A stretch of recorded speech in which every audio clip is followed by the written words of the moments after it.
को उपले और लकड़ी का सबको प्रदान करा दिया जाए, लेकिन ये पुलिस हम लोग को आगे नहीं बढ़ने दे रही है।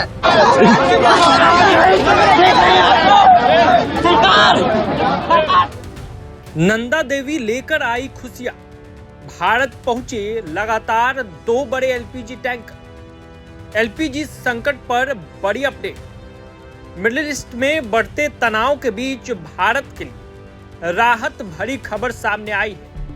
हॉर्मुज को पार करते हुए एक और बड़ा एलपीजी टैंकर नंदा देवी सुरक्षित भारत पहुंच चुका है। यह जहाज गुजरात के वाडिनार पोर्ट पर लंगर डाल चुका है और अपने साथ करीब 47,000 metric ton liquefied petroleum gas लेकर आया है। खास बात यह है कि मौजूदा हालात में हॉर्मुज स्ट्रेट से गुजरने वाला यह दूसरा बड़ा भारतीय टैंकर है जिसने सुरक्षित सफर पूरा किया है। इससे ठीक एक दिन पहले शिवालिक नाम का एक टैंकर भी मुंद्रा बंदरगाह पर पहुंचा था, जो 46,000 मीट्रिक टन से ज्यादा एलपीजी लेकर आया था। आंकड़ों के मुताबिक उस एक जहाज में मौजूद गैस करीब 32 लाख से ज्यादा घरेलू सिलेंडरों के बराबर थी।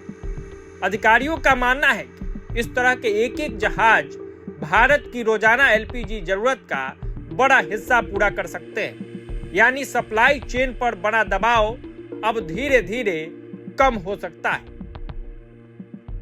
सरकारी अधिकारियों ने पहले ही संकेत दिए थे कि 16 और 17 मार्च के आसपास ये दोनों जहाज भारत पहुंच जाएंगे और अब ये उम्मीद सच साबित हो गई है। साथ ही यह भी जानकारी दी गई है कि फारसी खाड़ी में मौजूद सभी भारतीय नाविक सुरक्षित हैं और किसी तरह की अप्रिय घटना की खबर अब तक सामने नहीं आई।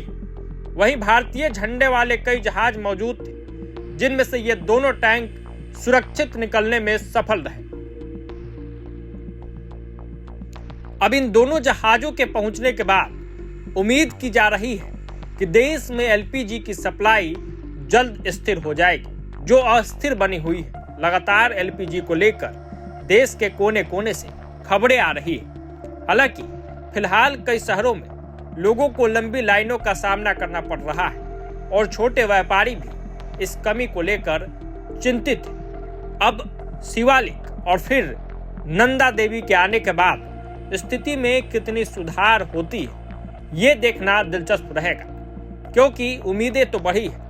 अब इस पूरे घटनाक्रम पे हम नजर बनाए हुए हैं। जैसे ही कोई अपडेट या राहत की खबर निकल के सामने आएगी, आपसे रूबरू जरूर कराएंगे। जुड़े रहिए प्रभात खबर के साथ। प्रभातखबर.com, विश्वास वही, रफ्तार नहीं।